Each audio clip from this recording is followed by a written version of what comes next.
So our name of God that we're learning about this week is Jehovah-Jireh, which means the Lord will provide. And this name for God is first used in Genesis chapter 22, which is about Abraham and Isaac. So little background here. Abraham and his wife Sarah were unable to have children for 90 years. And when Sarah was 90, God told her that she would have a son. And they had a son, and his name was Isaac. So he was their most prized possession, their whole world, really. And in Genesis chapter 22, it's titled Abraham Tested. And it's not a super easy story to understand. I still kind of struggle with understanding God's purposes in it. But we do learn how God is provider in this, and it even foreshadows the way that he provides for us daily through the sacrifice of Jesus. So in Genesis 22, it says that God tested Abraham, and how he did this was he told Abraham to take his son Isaac, his only son that he waited 90 years for, to go and make Isaac a burnt offering. So what that means is he was going to sacrifice his son as a burnt offering in an act of worship for the Lord. So usually this was done through the burnt offering of some kind of animal. And what we don't get in this story is we don't get the emotions that were experienced by Abraham. And I'm sure Sarah had to know something was going on. I'm sure she got an earful whenever the story was over, and you'll see how it ends. But we don't get to understand the emotions that people were going through. But I think we can kind of pick up on what happens through the ways that Abraham responds. So he's just been told by God that he's going to sacrifice his only son as a burnt offering in worship for the Lord.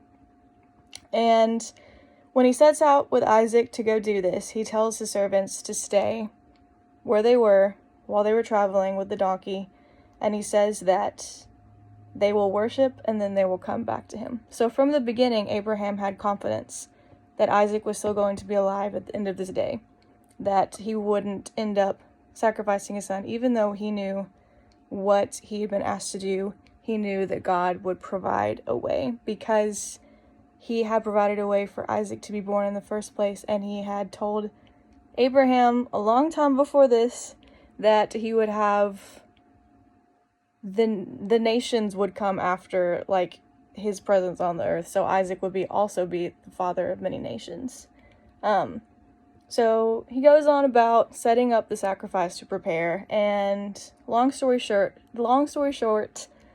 wow, Isaac doesn't know what's going on, but he knows when he's on top of a fire about to be sacrificed, what's going on. And then at the last second, God tells Abraham to stop, and he shows him a ram, a ram, to be used as a sacrifice instead.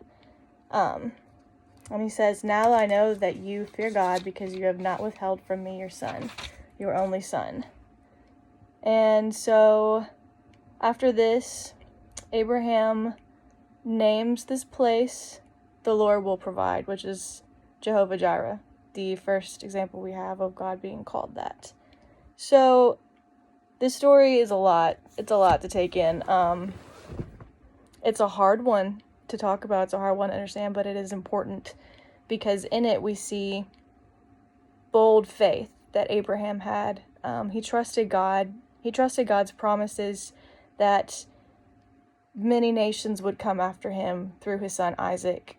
He saw the fruits of that when Isaac was born after 90 years of waiting for him. So he knew that he had confidence and faith in this God that had brought him so far. He could look back on what he'd already brought him through to this place where he was being asked to sacrifice everything that he held most dear. And it's hard to understand God's reasoning in this, other than making sure that this person that he had picked out for the most important lineage of all time, because Jesus eventually came from the line of Abraham. I know it's super confusing, but he was sure that because of this, he could trust Abraham to carry out that lineage, and it would come through Isaac and through all all of the descendants that came after that, all the way down to Jesus. So we're inspired by Abraham's faith, and we are reassured that the Lord will provide even in the strangest of circumstances. I won't pretend, like I said, to understand everything about this story, but one of the biggest things that I think we can take away from it is it definitely foreshadows the ultimate way that God is Jehovah-Jireh and as our provider, and that is through, he did the very same thing that he originally asked Abraham to do, and God sacrificed his one and only son, who is Jesus, who is God in the flesh, who is a human like us, to take on the sin on a cross in death, that the death that we deserved from the sin and the bad things that try to separate us from God. Like, he is the provider because he provided the ultimate grace that we needed through Jesus. So way back when, in Genesis chapter 22, a long time before Jesus was ever on this earth, his great times a lot more greats, grandfather Abraham was asked to do this crazy thing and was tested, and he had remarkable faith and confidence in the Lord, and we can have that same confidence and faith in the Lord.